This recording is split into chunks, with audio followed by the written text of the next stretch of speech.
Tignan mo ang laman. Tangina kayo. Wala nang kwintas, wala nang hikaw, wala nang porselas, wala nang singsing. Isang netizen ngayon ang humihingi ng katarungan at ang kanyang anak ay galit na galit dahil sa tindi ng puot sa sinapit ng kanyang senior citizen na ina na biktima ng isang malupit na modus na kung saan ang kanyang mga pinakaiingatan ng mga alahas ay tinangay ng mga hayop na hindi lumalaban ng patas. Hinipnotize, isinakay sa van at pinaikot-ikot para malinlang. Ganito kawalang hiya ang mga salarin na pati matatanda ay hindi pinapatawad. Wala na tayong magagawa. Ayaw mo pang anuhin eh. Kala mo 20,000 tong laman. Ayan oo. At ang nakakalungkot, ginamitan pa nila ng padlock ang bag para maniwala si nanay na ligtas ang kanyang mga gamit. Pero pag uwi niya, pait at sakit ang nararamdaman dahil nang pagbukas ng kanyang anak, walang laman ang bag, ninakaw na pala ang laman at puro basura na lang. Kaya sino ba naman anak ang hindi magmumura sa galit? Sino ba namang hindi magdidilim ang paningin kung ang sarili mong ina na senior citizen ay gagaguhin ng ganito? Hindi ka maano dyan, ninakaw na nga yung ano mo eh. Ngayon, ayaw niyang buksan kasi daw nandito daw lahat. Tignan mo oh. Alahas ko nandyan. Wala dito yung alahas mo, niloloko ka lang nila, budol-budol yun. Ganito na lang ang naging reaksyon ng anak sa matinding puot at galit niya sa nangyari sa kanyang ina. Kaya hindi niya mapigilan magmura.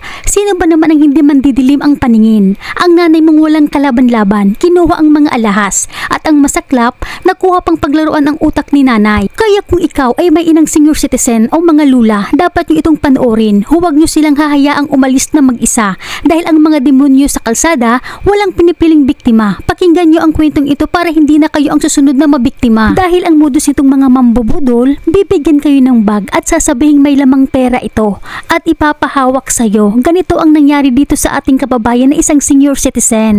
Pinakandado pa niya sa lalaki para daw hindi maano. Peki ito, oh, nakakandado. Oh. Pinakandado ba niya sa lalaki? Pinakandado niya sa lalaki. Nandyan yung mga ano namin. Mga... Kasi yung susi, walang ano. susi. Hawak ng lalaki. Tangina. Sa face one yan? Siya ang na may hawak ng susi. Guys, nabudol yung mama ko. Nakuha yung kwintas niya, tsaka hikaw, tsaka porselas, tsaka singsing. Nabudol siya dyan sa phase 1. Saan sa phase 1? Dito mo ano lang. Sinakay siya ng jeep. Ay, sinakay siya ng? Ban. Sinakay siya ng van, tapos inikot-ikot siya, tapos nakuha yung kwintas, tsaka yung hikaw, yung singsing nakuha. Tapos binigay sa kanya tong bag na dito daw lahat ng mga gamit ng mga budol-budol ng hayop na yan. So ito, nakuha. Wala na siyang kwintas. Oh, wala nang kwintas. Wala nang hikaw, wala nang porselas, wala nang singsing. Kaya paalala mga kababayan, hanggat maaari, huwag natin hayaan lumabas o mamili ang ating mga lolo, lula o mga magulang na senior citizen nang walang kasama. Sila ang madalas na target dahil sa kanilang pagiging malambot ang puso at walang kalaban-laban. Yung mga budol-budol pa naman, gagawa at gagawa yan sila ng paraan para makuha ang tiwala o malitong maigi ang biktima at wala yan silang pinipiling lugar o oras basta may pagkakataon susunggaban kanila. Hindi lang sa senior citizen ito nangyayari, pati mga OFW na umuwi sa Pilipinas na bibiktima rin ng ganitong sitwasyon. Ingat yung mga senior dyan na naglalakad ng pace ang putang ina yung mga budol-budol kayo. Ngayon, titignan natin kung anong laman na ito. Di na unahin ko dito pagkaan. Hindi ka maano dyan, ninakaw na nga yung ano mo eh. Ngayon, ayaw niyang buksan kasi daw nandito daw lahat. Tignan mo oh. Kasi alahas ko nandyan. Wala dito yung alahas mo, niloloko ka lang nila, budol-budol yun. Ibibidyo natin yan pagka bukas neto. Anong sabi daw? Ba't ano daw? Sabi niya, ikaw ang pinagkatiwalaan ko. Tapos, niniwang ka na nila doon. Hindi, pinababa ako. Saan ka binababa? Doon nga sa... Hindi mo nakita yung plate number? Hindi ko na, yun na, naisip. Buti yung cellphone hindi kinuha sa'yo. Wala man sa akong dala. Wala kang dalang cellphone? Kasi, dalhin ko yan doon. Kaya, Hindi yan, mama. Bumaba ka, doon ka sa Jollibee maghintay kasi bumili yung taga-Palawan ng yero doon sa magbayaran sa Palawaan sa Jollibee. Hindi yan. Manluloko yung mga yan. Ikaw magbibigyan ng ganito? Tignan mo ito. Bibidyo namin ang laman. Yan naka-padlock pa yan. Naka-padlock. Ayaw buksan ni mama kasi daw pinagkatiwalaan daw siya. So ganyan. Mga hayop kayo Ito. Oh. Anong laman? 20,000? Ano na? Kasi yun na. Anong laman? Oh. Papel. Oh. Ayan Ayan ang laman. Sabi ko na nga, parang pinalitan na lang tayo. Pinalitan na yan. Tignan mo. Oh. Hindi pinalitan. Oh, tingnan mo. Oh, nasan yung alahas niya? Asan 20,000 niya dito? Kasi daw bumili ng yero kay Jessen. kulang 40,000 daw yung bill. So, kailangan yung Palawan, shoutout sa Palawan, may umiikot na nagpapanggap na Palawan, ha? Hindi. Taga-Palawan siya. Palawan ang Taga-Palawan yung babae. lugar. Lugar. Sa dito, tignan mo ang laman. Tangina kayo. Lama. Wala na tayong magagawa. Ayaw mo pang anuhin eh. Kala mo 20,000 tong laman. Ayan, oo. Tangina, may problema na nga sa nagkaganito-ganito pa. Hindi na niya lahat. Oh.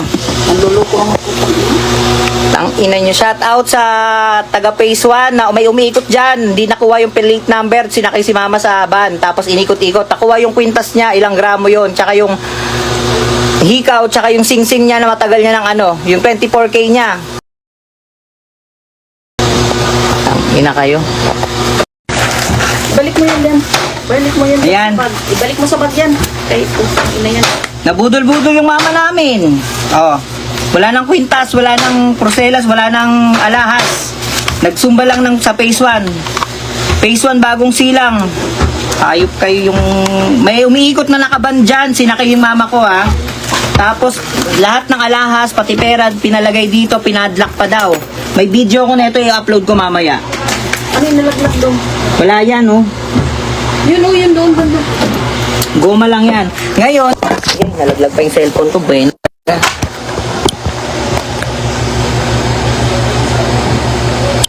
Hindi na ito kasayang minute eh.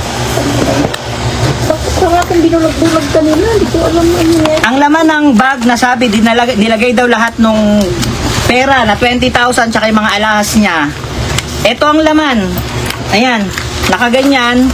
Tapos ng ganito, may upload ko mamaya yung video.